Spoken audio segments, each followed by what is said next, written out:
नमस्कार प्रिय विद्यार्थियों।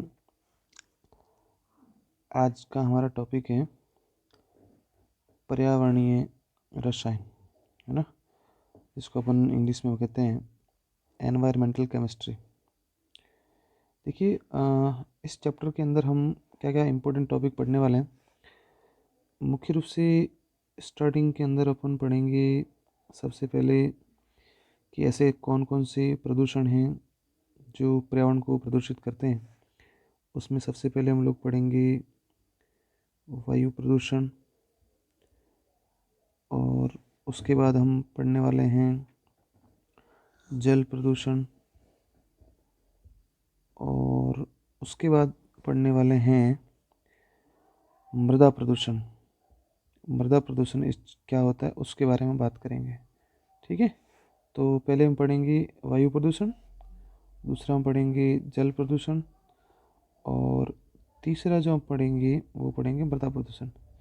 देखिए, नॉर्मली हम लोग छोटी क्लासेस के अंदर वायु प्रदूषण, जल प्रदूषण, मृदा प्रदूषण इनके बारे में पढ़ के आते हैं, लेकिन यहाँ पर हमें इन सभी को रसायन विज्ञान की दृष्टि से पढ़ना है, ठीक है। कि किस प्रकार से रसायन विज्ञान के रसायन विज्ञान में केमिकल्स जो होते हैं वो वायु को प्रदूषित करते हैं, जल को प्रदूषित करते हैं, और जल और मृदा प्रदूषण का आपस में क्या रिलेशन है, और कौन कौन से केमिकल्स होते हैं मृदा प्रदूषण में भागीदारी निभाते हैं, तथा इनकी वजह से मानव शरीर में कौन कौन से प्रकार के रोग उत्पन्न होते हैं, उन सभी के बारे में हम लोग इस चैप्टर के अंदर अध्ययन करने वाले हैं। तो देखिए डियर स्टूडेंट्स, जैसे कि माना एक ये पृथ्वी है अपने पास, और इसके चारों तरफ का ये वातावरण है, और इस वातावरण के अंदर कुछ अवांछित गैसें होती हैं, कण होते हैं, जो वायुमंडल को प्रत्यक्ष या अप्रत्यक्ष रूप से क्या करते हैं, हानि पहुंचाते हैं।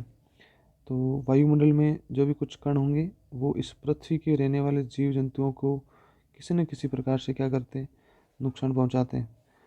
तो अभी हम जो सबसे पहले स्टार्ट करने वाले हैं वो हम बात करेंगे वायु प्रदूषण के बारे में बात करेंगे, लेकिन उससे पहले कुछ हम टर्म्स पढ़ लेते हैं कि पर्यावरण का क्या मतलब होता है।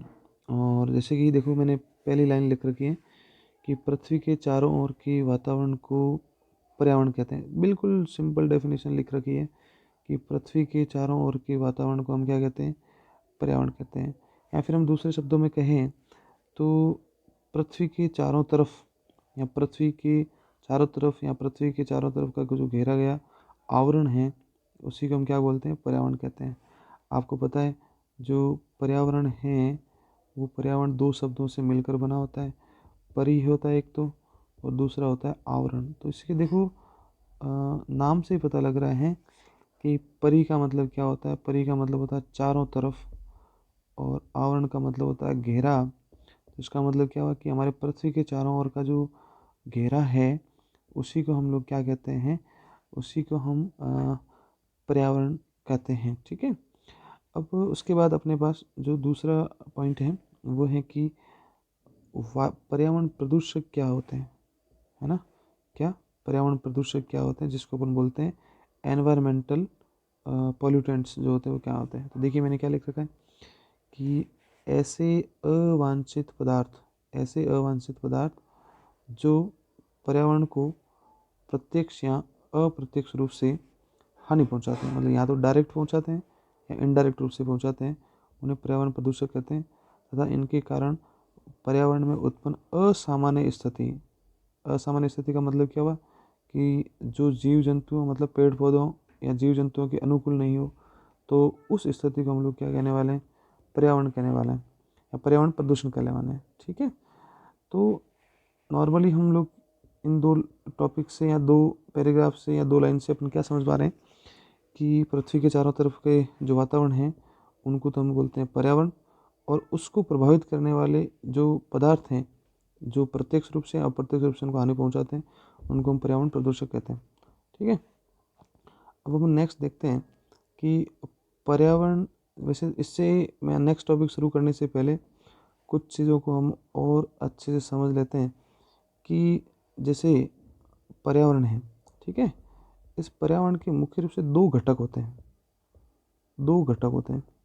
दो घटक में पहला जो घटक आता है वो होता है जैविक घटक। कौन सा घटक? जैविक घटक। और दूसरा जो घटक आता है वो आता है अजैविक घटक। कौन सा आता है? अजैविक घटक। तो अब सुनिए मेरी बात ध्यान से। जैविक घटक के अंदर कौन आते हैं? जैविक घटक के अंदर पेड़ पौधे, जीव जंतु, ये सब आते हैं। और अजैविक घटक के अंदर क्या क्या आते हैं? अजैविक घटक का मतलब हमारे पास जैसे कि पहाड़ होगी, नदियाँ होगी, मृदा होगी, है ना, तालाब होगी। तो ये सब जो होते हैं ना, ये सब अजैविक घटक के अंदर है। इन जैविक और अजैविक घटक से मिलकर पर्यावरण का निर्माण हुआ है। तो तो इस जैविक और अजैविक घटकों के मध्य जो सामंजस्य है, उनमें असंतुलन पैदा होना ही पर्यावरण प्रदूषण को इंडिकेट करता है या पर्यावरण प्रदूषण को दर्शाता है। तो अब हम समझते हैं कि पर्यावरण प्रदूषण के कौन कौन से प्रकार होते हैं। और उनमें सबसे पहले हम लोग जो बात करने वाले हैं वो हम बात करने वाले हैं वायु प्रदूषण की। तो देखिए विद्यार्थियों, फर्स्ट ऑफ ऑल हम बात करते हैं कि पर्यावरण के प्रदूषण कौन कौन से हैं। और इसमें अपन सबसे पहले देखते हैं वायु प्रदूषण। सबसे पहले हम किसकी बात कर रहे हैं? वायु प्रदूषण की बात करने वाले हैं। तो वायु प्रदूषण क्या होता है? देखिए, पृथ्वी के वायुमंडल में गैसीय प्रदूषक या कणिकीय प्रदूषक, देखिए बहुत इंपॉर्टेंट लाइन यहाँ लिख रखी है कि हमारे पृथ्वी के चारों तरफ या पृथ्वी के वायुमंडल के अंदर दो मुख्य रूप से कारक हैं जो हमें इसको क्या कर रहे होंगे? प्रदूषित कर रहे होंगे। और वो कौन कौन से? एक तो गैसीय और दूसरा अपन पर कौन सा है? कणिकीय प्रदूषक है, ठीक है। और ये दोनों ही उपस्थिति या इन दोनों की उपस्थिति के कारण हमारी पृथ्वी के अंदर क्या हो जाता है? असंतुलन पैदा हो जाता है। और इसी स्थिति को हम क्या बोलते हैं? वायुमंडल कहते हैं, ठीक है। अब हम देखते हैं नेक्स्ट कि जैसे मैंने एक डायग्राम बना रखा है कि माना कि ये अपने पास में पृथ्वी है, ओके। पृथ्वी से 10 किलोमीटर तक का भाग ऊंचाई पर जाते हैं अपन। ये वाला भाग जो है इसको बोलते हैं सौरमंडल। क्या बोलते हैं इसको? सौरमंडल कहते हैं, ठीक है। और इस 10 किलोमीटर से ऊपर का भाग दिख रहा है अपन को, यहाँ से 10 किलोमीटर, यहाँ से लेकर अपन के पास ये वाला जो भाग है 10 किलोमीटर से 50 किलोमीटर भाग है, जो क्या कहलाता है? समताप मंडल कहलाता है। और इस समताप मंडल के अंदर ही हमारे पास एक लेयर आती है जिसको अपन क्या बोलते हैं? ओजोन परत कहते हैं। क्या कहते हैं? ओजोन परत कहते हैं। और ओजोन परत क्या काम करती है? हम आगे इसी चैप्टर के अंदर पढ़ने वाले हैं कि ओजोन परत हमारे शरीर में यहाँ परत जो सूर्य का प्रकाश है ना, किसका प्रकाश? सूर्य का जो प्रकाश है, सूर्य का प्रकाश है, उस प्रकाश को पृथ्वी की सतह पर आने से रोकती है। अर्थात जो पराबैंगनी किरणें हैं, सूर्य के प्रकाश की पराबैंगनी किरणें हैं, पराबैंगनी किरणों को रोकने का कार्य करती है। पराबैंगनी जो किरणें हैं उनको ये क्या करती है? रोकने का कार्य करती है। कौन सी किरणें? पराबैंगनी। पराबैंगनी किरणें बोल सकते हैं, यहाँ फिर इसको अपन यूवी किरणें भी बोलते हैं, अल्ट्रावायलेट यूवी किरणें, यूवी किरणें। और ये यूवी किरणें पृथ्वी की सतह पर आती है, उसको रोकने का यहाँ पर जो ओजोन लेयर होती है, कौन सी परत होती है? ओजोन परत होती है। और ये ओजोन परत क्या करती है?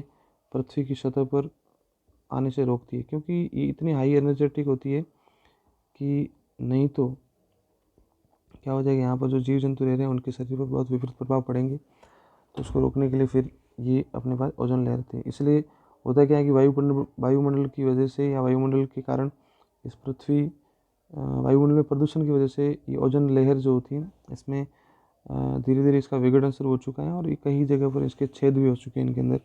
और उसके अंदर क्या क्या प्रभाव पड़ते हैं वो आने वाले चैप्टर के अंदर हम या आने वाले कुछ टॉपिक के अंदर हम बात करेंगे। तो अब देखने वाली बात यह है कि ये जो वायु प्रदूषण हैं, वायु प्रदूषण फैलाने वाले हैं, वो कौन कौन से होते हैं, तो उसको हम समझते हैं।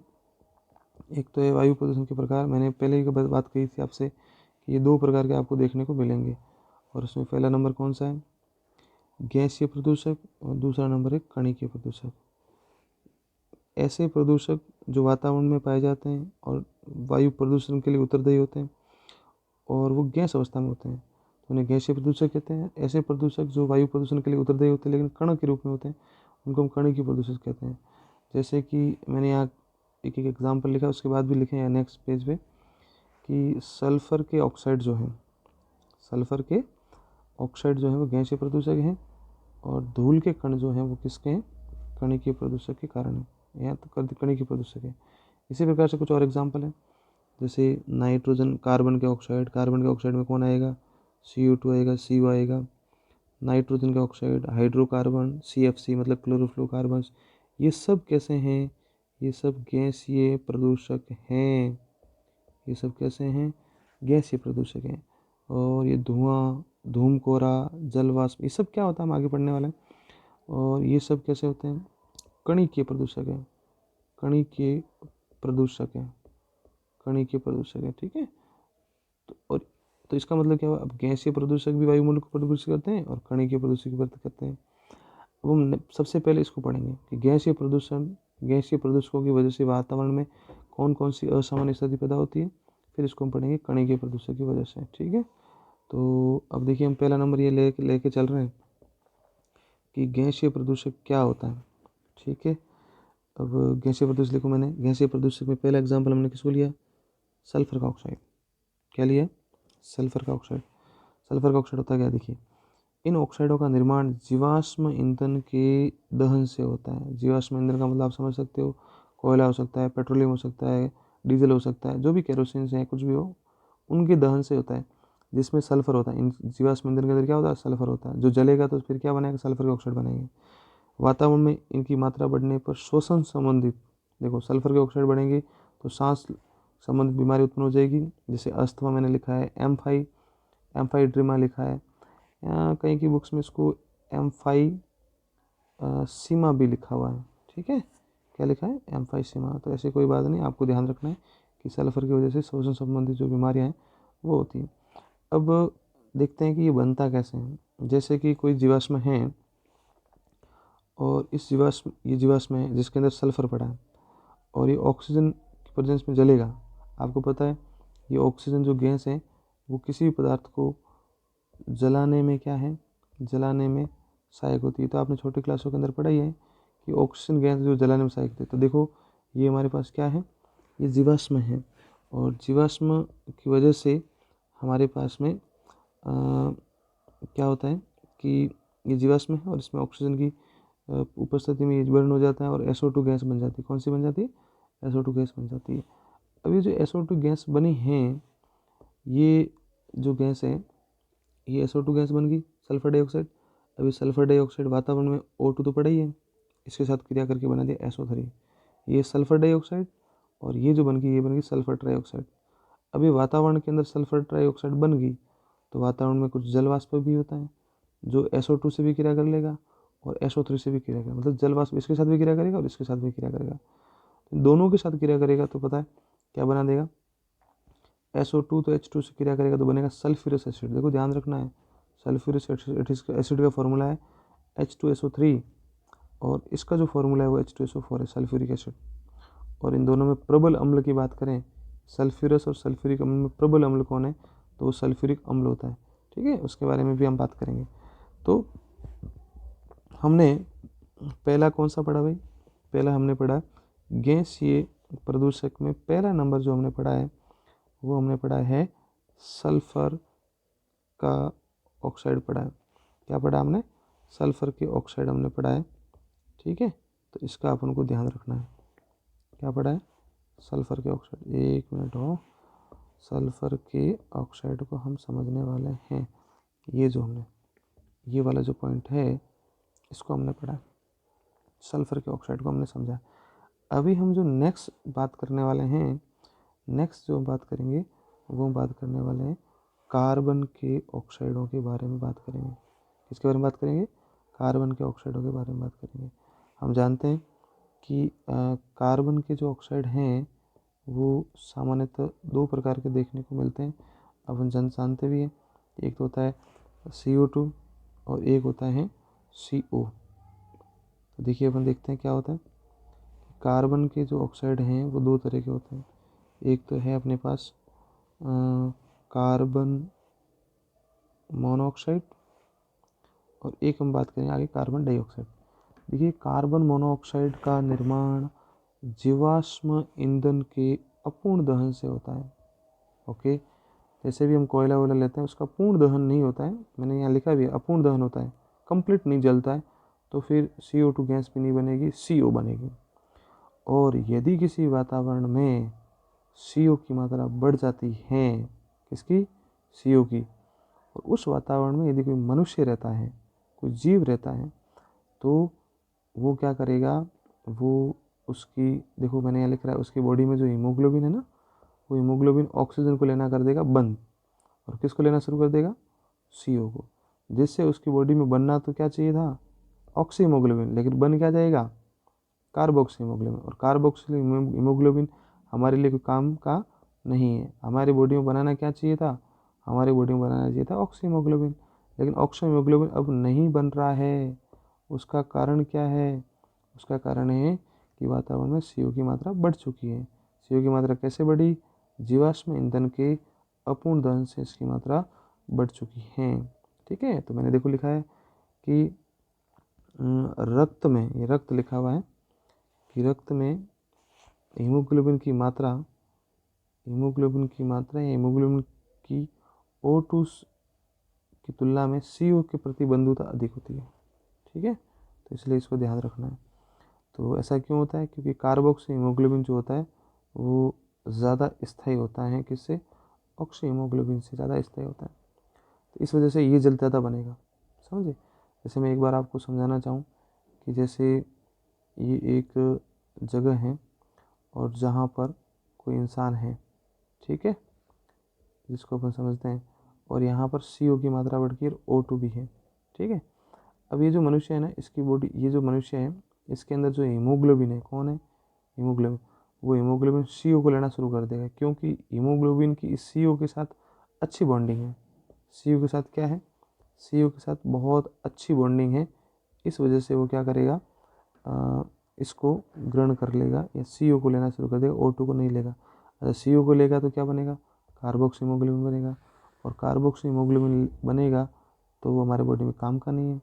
हमारी कोशिकाओं तक ऑक्सीजन नहीं पहुंच पाएगा, और जब कोशिकाओं तक ऑक्सीजन नहीं पहुंच पाएगा तो हमारी कोशिकाएं मृत हो जाएगी, और लंबे समय तक इसके संपर्क में रहने पर मनुष्य जो है वो मर भी जाता है या कुछ घंटे तक जीवित भी रह सकता है। देखो मैंने एक डाटा भी दिया आपको यहाँ पर कि देखो लिखा हुआ है कि कार्बन मोनोऑक्साइड के संपर्क में लंबे समय तक, कार्बन मोनोऑक्साइड के संपर्क में यदि लंबे समय तक कोई मनुष्य रहता है, कार्बन मोनोऑक्साइड के वातावरण लंबे समय तक कोई मनुष्य रहता है तो वो बेहोश हो जाएगा, उसकी मृत्यु हो जाती है। ठीक है, जैसे कि मैंने एक कुछ लिख रखा है कि यदि वातावरण में CO की सांद्रता 1300 ppm पार्ट्स पर प्रति मिलियन हो या इससे अधिक हो जाए तो मनुष्य उस स्थिति में आधा घंटा तक जीवित रह पाएगा। समझ सकते हो आपके CO की कितनी सांद्रता गड़बड़ कर रही है मनुष्य के साथ में।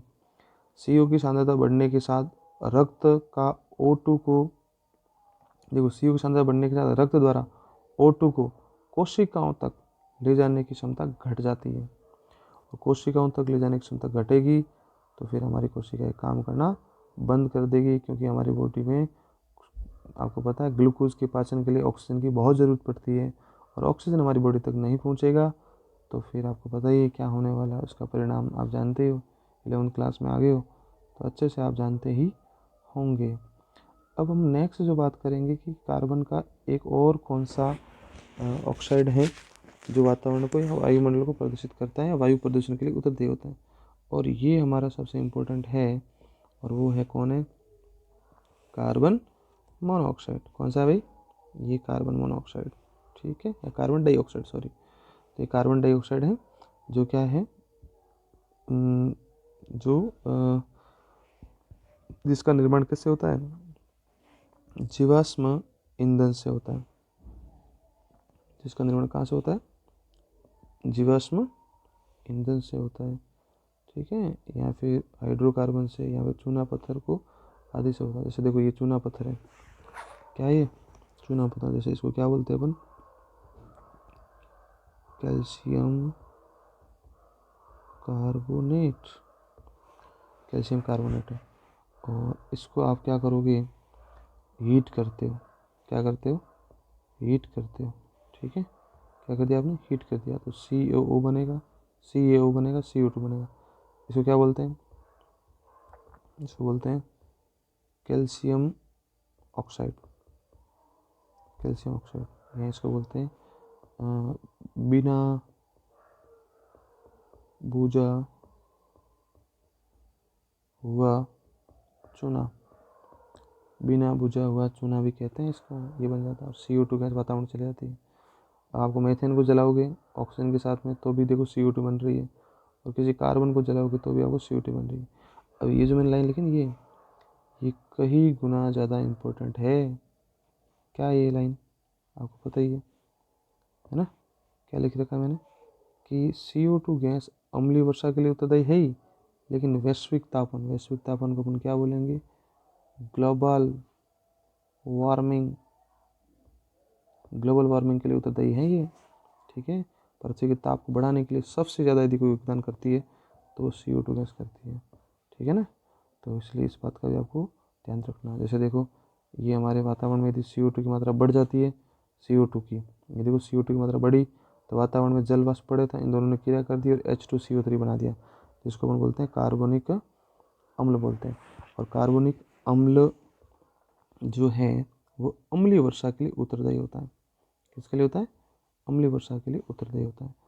अब सुनिए स्टूडेंट्स, आज हम लोगों ने जो पढ़ा है, मैं पहले बता देता हूँ, स्क्रॉल कर रहा हूँ, कि हमने सबसे पहले आज चैप्टर की शुरुआत करी है, जिसमें हम लोगों ने पढ़ा है पर्यावरण की डेफिनेशंस, पर्यावरण प्रदूषक क्या होते हैं, और पर्यावरण प्रदूषण के प्रकार कौन से होते हैं। उसमें हमने सबसे पहले जो पढ़ा वो पढ़ा वायु प्रदूषण, और उसके बाद वायु प्रदूषण में उसके वायु प्रदूषण करने वाले कौन कौन से हैं।